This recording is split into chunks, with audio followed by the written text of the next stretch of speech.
Question of the Week from the Naked Scientists.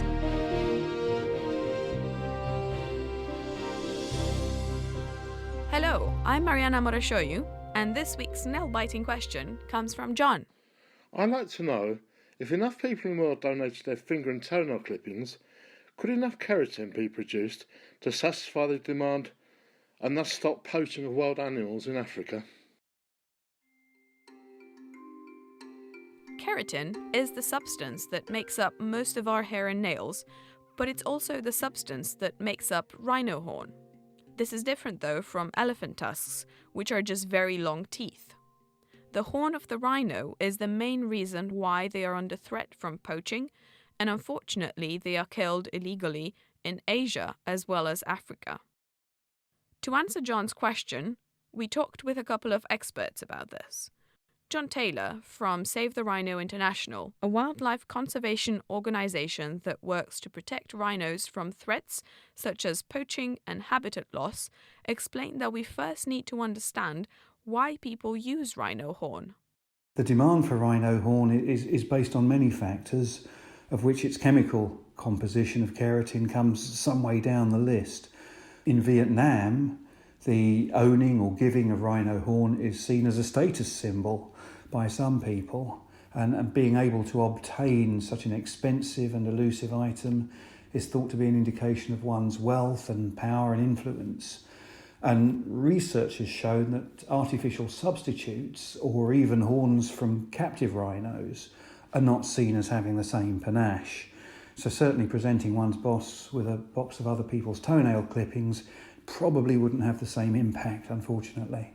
Besides being used as a luxury item, it is also used in traditional Chinese medicine, where it is believed to cool fevers, detoxify blood, or even cure cancer.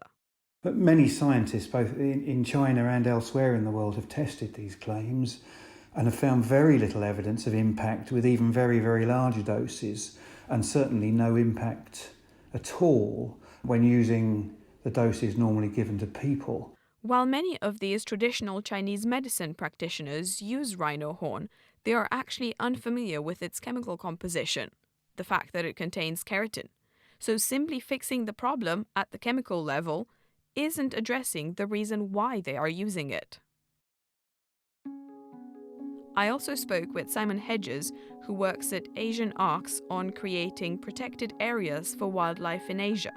He mentioned that introducing substitutes to rhino horn might in fact have negative consequences.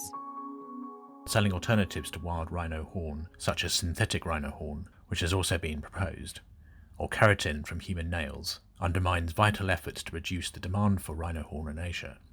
This is because actively marketing the alternatives would help legitimise the demand for and consumption of rhino horn products, including premium wild source products. And so the demand for rhino horns might actually increase. What is needed to address the rhino poaching crisis is effective protection of wild rhino populations and properly designed demand reduction work based on the principles of behaviour change campaigns, not just simple awareness raising, together with deterrent penalties for those trafficking and selling rhino horn. Thanks Simon and John for your thoughtful answers and for looking after the rhinos. Next time we'll be answering this question. Hello, this is Julie from Australia. I have received such conflicting advice from TV cooks regarding when to refrigerate cooked chicken. Some say that cooked chicken should be allowed to cool down to room temperature before refrigeration, whilst others say to put the hot cooked chicken into the refrigerator immediately. Which is right? I would very much appreciate a scientist explaining to me the safest, least food poisonous method.